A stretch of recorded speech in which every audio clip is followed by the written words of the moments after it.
RTS Info, Sandra Viscardi. Si nous avions voté à mi-février au lieu du 7 mars prochain, nous aurions glissé 2 non et un oui dans les urnes pour les objets fédéraux. Selon le deuxième sondage SSR, ce serait oui à l'accord de libre-échange avec l'Indonésie, mais non à l'initiative dite anti-burqa, non aussi à la loi sur l'identité électronique. D'ailleurs, en 3 semaines, cet objet a perdu 10 points de soutien, de 52 à 42%.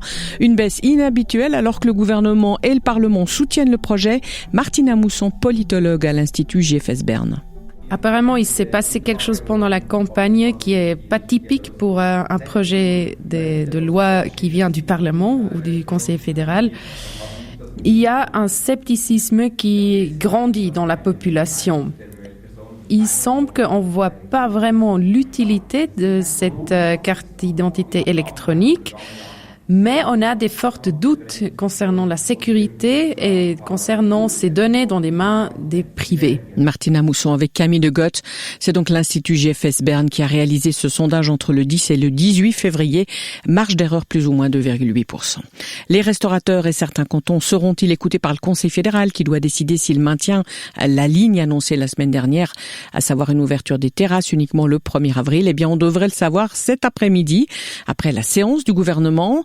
Et en matière de quarantaine, la commission des institutions politiques du Conseil des États souhaite qu'elle soit supprimée pour les personnes vaccinées contre le coronavirus. La quarantaine, c'est en tout cas une notion très difficile à comprendre pour les personnes atteintes d'un handicap mental. Le personnel qui les encadre doit faire preuve d'inventivité et de patience. Infirmière à la Fondation Ebenezer à Lausanne, Valentine Gillet témoigne des difficultés engendrées par cette pandémie. Comme ils vivent en groupe, il y aura forcément des moments où certains seront isolés en chambre sans pouvoir sortir, sans comprendre pourquoi. Donc forcément, là, on fait face à des réactions très difficiles et parfois même l'isolement est impossible. On ne peut pas contentionner les gens dans leur chambre, les attacher à leur lit, fermer la porte à clé, etc. Donc forcément, on arrive dans des situations où ils sortent. Et les tests PCR qui nous aident pas du tout, qu'on pratique beaucoup ici, c'est très dur. On a des réactions très violentes dans le sens où ils se défendent contre une agression parce qu'ils comprennent pas pourquoi on leur fait subir ça. Il y a des résidents qu'on a testés tellement souvent que quand ils nous voient arriver en chambre, par exemple avec le bâtonnet, ils pleurent déjà. Et voir des résidents de qui on s'occupe pleurer quand on entre en chambre, ça peut pas être agréable. On rentre pas à la maison très satisfait de notre travail. Valentine G avec Katia Beach. Tiger Woods est sorti de route au volant de sa voiture. Le golfeur américain souffre de multiples blessures graves aux jambes. Pas de preuve, selon le shérif, que le roi de la petite balle blanche est conduit cette fois sous l'influence d'alcool ou de médicaments. Monument du cinéma français, Gérard Depardieu est mis en examen en décembre dernier pour viol et agression sexuelle. La plaignante, une jeune comédienne, elle dénonce plusieurs viols et agressions sexuelles en août 2018. Vincent Stöcklin, des viols commis au domicile parisien de l'acteur. Oui, l'information a été confirmée hier par une source judiciaire. La plaignante a dénoncé à la gendarmerie en août 2018 après avoir été violée à 2 reprises au domicile parisien de la star quelques jours plus tôt. L'avocat de Gérard Depardieu déplore que l'information ait été rendue publique et précise que l'acteur conteste totalement les faits qui lui sont reprochés.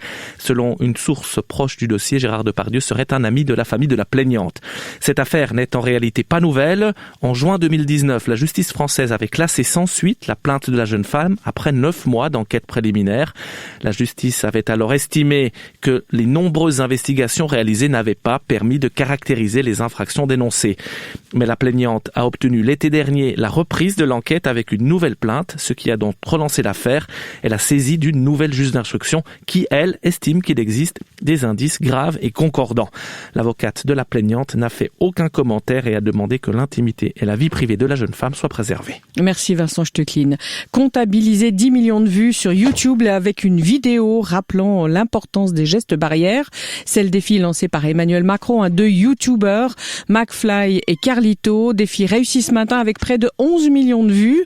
Un score qui leur permet, promesse du président, donc d'aller tourner à l'Elysée. Ils y défieront Emmanuel Macron dans un test gage à l'appui. En ligne depuis dimanche matin, les 2 YouTubers, Natacha Van Kunsem, ont été très rapides en fait pour gagner ce pari présidentiel. Un temps record qui s'explique par leur popularité. Près de 6 500 000 abonnés sur leur chaîne YouTube, avec un public majoritairement jeune. Le clip tourné dans un champ joue sur la même corde que leur vidéo, l'humour. J'ai pas fait de test avant d'aller voir mamie. Rassurez-vous, elle a survécu. Mais je te promets Manu, je vais faire gaffe pour mes enfants et pour la France. Je t'avoue que j'en peux plus de ce masque, j'ai peur de manquer de patience.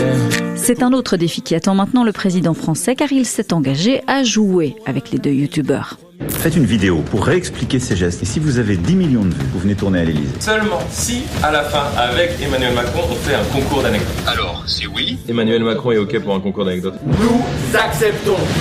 Le concours d'anecdotes, c'est raconter une histoire. La personne en face doit dire si cette histoire est vraie ou fausse. Si Emmanuel Macron perd à ce jeu, il aura un gage choisi par McFly et Carlito. Geste barrière, Se laver les mains, éviter de s'embrasser, de se serrer la main, porter un masque, y compris quand on est en voiture avec des proches. Geste barrière, Aérer régulièrement les pièces où nous nous trouvons. De ne pas nous rassembler, de ne prendre aucun risque, pas avoir de grands regroupements. Geste barrière. Du soleil partout après dissipation des brumes du petit jour. 15 degrés en plaine, 18 en Valais. Même menu demain, mini perturbation vendredi et retour du soleil pour le week-end. Espace 2.